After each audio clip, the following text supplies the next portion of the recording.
चांगला आहे, चारमुखी रुद्राक्ष. त्याच्यानंतर तुम्हाला ओव्हर थिंकिंग असेल आणि त्याच्याबरोबरच मी जसं सांगितलं अस्थमा आणि थायरॉइड असेल, तर तुम्ही चारमुखी रुद्राक्ष घातला पाहिजे. बरोबर आहे. याच्यामध्ये अजून एक रुद्राक्ष बद्दल मला असं सांगायचंय, की रुद्राक्ष जेव्हा तुम्ही घालता हां. आणि तुमच्यावर जर काही संकट ओढवलं, बरोबर. तर ते फर्स्ट रुद्राक्ष वरती जातं.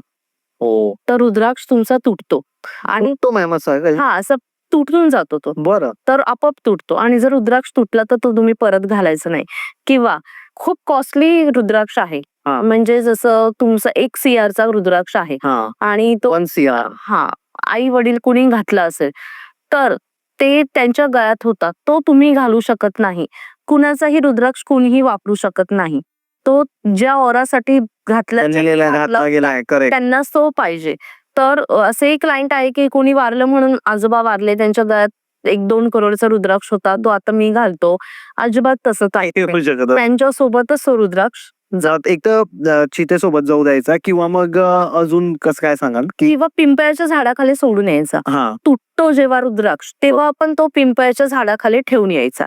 जेव्हा तुमचं संकट रुद्राक्ष वरती जातं ना, तेव्हा तो तुम्ही काढून ठेवून यायचा. खूप इंटरेस्टिंग गोष्ट सांगितली मॅमने की जर समजा तुमचा रुद्राक्ष तुटतोय तर तुमच्यावर काहीतरी संकट आलेलं आहे आणि ते संकट निघून गेलेलं आहे, रुद्राक्ष त्याच्यावर येतं आणि तुम्ही एकतर बदलू शकता, पण तो तुटलेला रुद्राक्ष तुम्ही घेऊ नका, मंदिरात ठेवून द्या.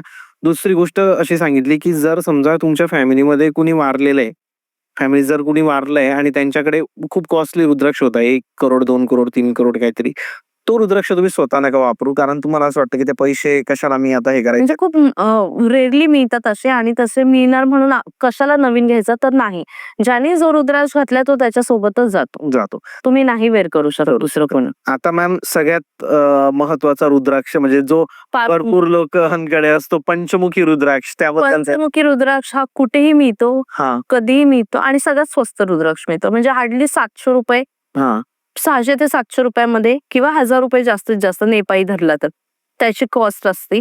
आणि तो पण बोरा एवढ्या साईज मध्ये येतो आणि एक एवढ्या साईज मध्ये येतो. बरं. किंवा एकदम छोटं बोरा असतात ना आपली त्याच्या साईज एवढा येतो. त्याची माळ येते किंवा एवढ्या साईज मध्ये येतो. तर तो तुम्हाला तोही थायरॉइड साठी, हाय बीपी साठी, कोलेस्ट्रॉल साठी खूप जास्त चांगला आहे.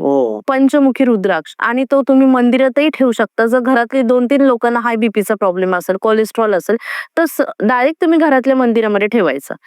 त्याने खूप कंट्रोल होतो कोलेस्ट्रॉल थांबायला आणि बीपी कंट्रोल होण्यासाठी. आणि पंचमुखी हे म्हणजे साक्षात तुम्हाला कॅश फ्लो वाढवण्यासाठी खूप जास्त चांगला रुद्राक्ष आहे. ओव्हरऑल कॅश आणि तुमचं काही जर आजार